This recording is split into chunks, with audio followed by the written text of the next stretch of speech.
Teenage romance and by extension slice of life are considered aimless for most. You can't expect deep messages or complicating themes from something that portrays everyday life. This doesn't excuse the complete lack of engagement and the dullest of possible presentations that Glasslip came to be defined as so thoroughly that one would think it's intentionally unintentional boredom. Regardless of complexity, a show needs to have some way of keeping you interested. Okay, we have a done-to-death transfer student meeting new people in a school and then nothing happens. We have hundreds of those, so what is the problem? Well, it's not aimless moe shit which focuses solely on the viewer drooling over little girls. It's not a harem which focuses solely on the viewer shipping the best waifu. And it's not even a school club type of story that would give you something specific to look forward to in every episode. The only element that seems to be ever present is some sort of a future fragment magic, but even that is barely shown, hardly explained, and it's not fleshed out. To be honest, even if it had been more prominent, it would essentially be a plot device for undoing negative effects. Therefore, it would be a failure no matter what they were going to do with it. So, with a plot that doesn't go anywhere, a plot device that is not used in any significant way, and a plot that is not about moishet or harem in general, what is there to keep you engaged?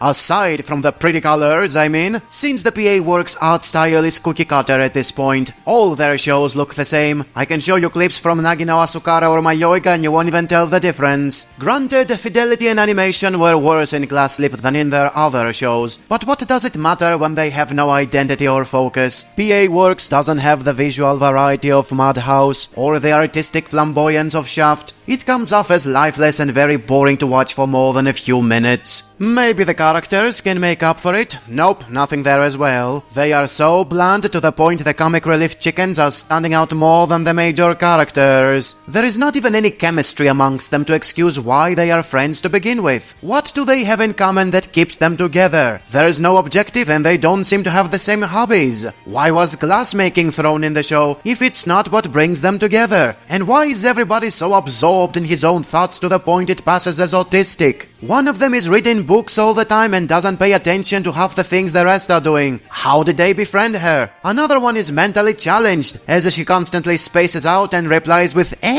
to most things that are happening around her, as if her brain has a hard time not lagging every 5 minutes. Even when some of them try to sound intelligent, they are basically using fancy metaphors and reply with questions, so they won't have to give a direct answer. That makes them pretentious jerks instead of likable. There is a lot of the usual cock-teasing of who likes whom, and even goes for homosexuality and incest. This does not make them more interesting, it makes them deviant and pitiful. And it doesn't matter in the long run, since just like everything else in the show, it doesn't go anywhere. As a whole, there is zero content in this anime. It's not going anywhere, it's not doing something with its characters, and it doesn't leave you with an important life message at the end. Even if you try to see it as Iyashikei, it is still not going to be soothing for the soul, as it will be sleep-inducing for your mind, and depressing for wasting your time on pointless modern anime instead of the established classics made during better times when the industry didn't believe pretty colors is the only thing that matters.